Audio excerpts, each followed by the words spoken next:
Anyways, let's do another one. Hey, America. Something happened yesterday. I want to talk about it. This is going to trigger some of you. So there's this dessert store in Houston. It's called Dessert Gallery. I recommend you go. It's quite good. It's expensive, but it's good. Anyways, it's not really that expensive. If you've ever made a whole cake from scratch, have you ever made, not from a box, have you made a whole cake from flour and eggs, sugar, and frosting from butter? Like, it's a thing, man. It takes a while. So yeah, a piece of cake from that joint costs $8, but I didn't have to spend a whole stinking day making cake. I'd only get one slice. The kids would eat the rest of it anyway. So either I spend all day and I easily spend $8 on ingredients. Butter's expensive, man. And get one slice out of it, or I just spend $8 and get a slice of cake and the kids can just take a hike. Anyways, that's not the point. So we're there. And there's a guy in front of us. Elderly gentleman. Boomer. Probably. Yeah, I didn't say that out loud. But yeah, you know what I mean. Anyways. Nice looking dude. Nice little beard. Well kept hair. Wicker shoes. I don't know what to say about that. Anyways, nicely dressed looking dude. And remember, we're in Dessert Gallery, the place that sells $8 pieces of cake. Okay. This guy is in front of us. He's ordering. And I don't hear him what he's mumbling something to this kid who's at the register. And the sentence I hear come out of his mouth is, well, I'm a veteran. So like that, like trailing off.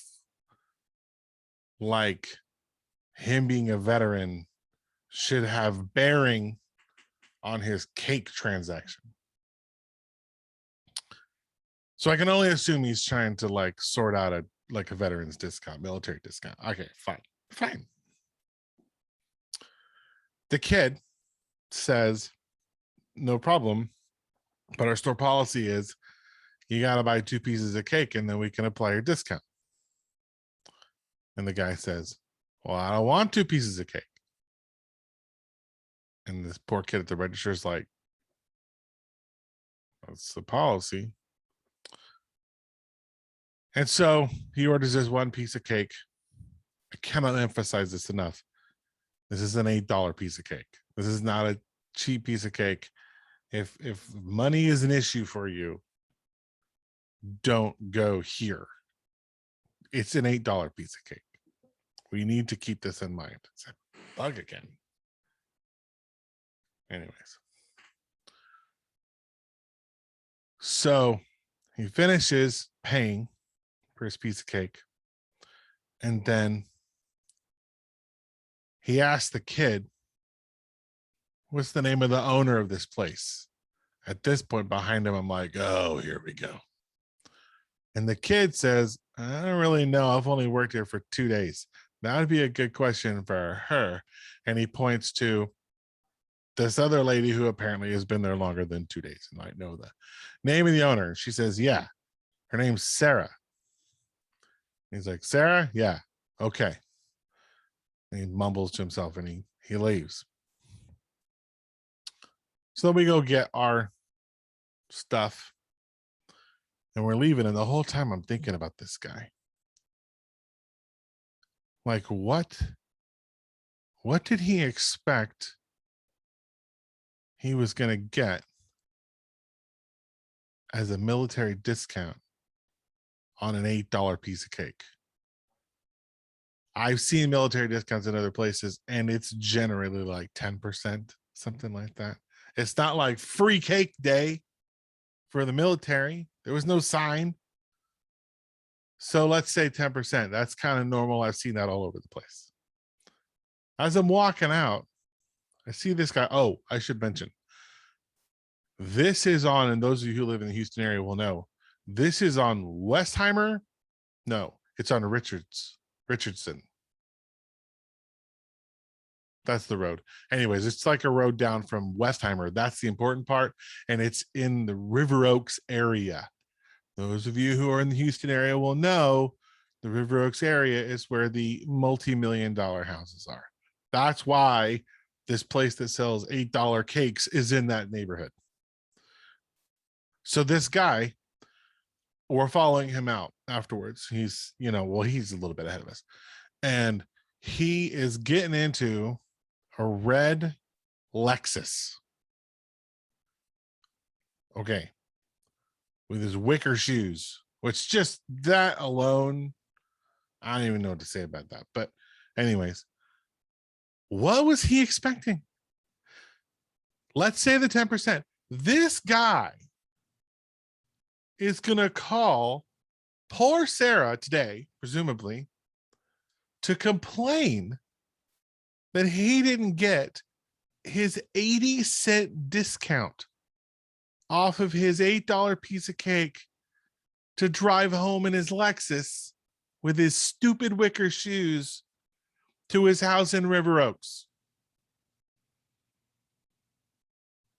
And I was thinking, what a sense of entitlement this man has, that he can just walk up to a counter and say, well, I'm a veteran, so, and then just wait for the magic to unfold before him. This is the triggery part. Some of you aren't going to like this. I'm a fan of the people that are within our military. I appreciate what they do. I am a fan of the people that are within our law enforcement and our fire departments. I'm a fan of what they do. The other day, we were cleaning out the kids' rooms upstairs. One kid in particular who lives like an animal. And we were throwing some stuff away that was long since needed to throw away. His mattress looked like it was taken from a murder scene. That and a bunch of other stuff went to the curb. And again, here in Texas, weirdly, you can just put all your stuff on the curb. And if you do it on the right day, the next morning, they just come and get it. You can put almost anything on the curb and they will come and get it. It's terrifyingly magical how this works. So we piled a Corolla-sized mountain of garbage on the curb. And the next morning, when I went out to go get breakfast tacos, it was all gone like magic. And I was thinking to myself, I love my garbage men. Like a lot. Yes, the men and women that serve in the military are amazing people, as are our cops, as are our firemen. But the garbage men, man, they keep the wheels on the bus. Women too. I suppose there are garbage women. I've never seen any, but they probably exist. Garbage people, that doesn't even sound. Sanitation engineers, the people in the truck that come and get all your crap. I don't even pay for this service. I mean, I do. It's probably like city taxes or something like that, I suppose. Property taxes, I guess. I don't get a bill. We lived in New Mexico and I got a bill there. It still wasn't very much, but anyways, it's a public service here and they just take it all. And here's the point I'm doing that, I think. We have this weird hero worshipy thing we do in the United States where we pick certain professions. And by the way, going into the military is a job. It's a profession. It's a method for employment and income that people choose to do. Nobody's getting conscripted here. It's just a job. It's a hard job and it can be dangerous at times, but it's a job. So we have this hero worshiping thing going on where we say, that job and that job and that job and that job. We're going to have parades for, we're going to stop them at the Dunkin' Donuts and we're going to say, thank you for your service. And we're going to give them 10% discounts if they buy 2 pieces of cake at the place. But the garbage people, the sanitation engineers, they get nothing. And it's not just those guys. Have you seen a commercial crane? Those ones downtown that build the buildings? There's no elevator in those things. It's like a ladder. So those people that go up that thing to build you a new mall go up there with their breakfast and their lunch and a bucket. Yeah. And they sit up in that thing all day long so that you can have a new Starbucks someplace or whatever the heck it is they're building. Nobody has parades or gives 10% discounts to the guy who's eating his lunch in a tower with a bucket that's got his breakfast in it. Nobody. So what I'm saying is, if you go to work every day and you bust your butt to serve the rest of us, however you serve the rest of us, thank you for your service. I appreciate you. If I could, I would give us all 10% discounts everywhere. But it is what it is. So my thanks is going to have to be enough.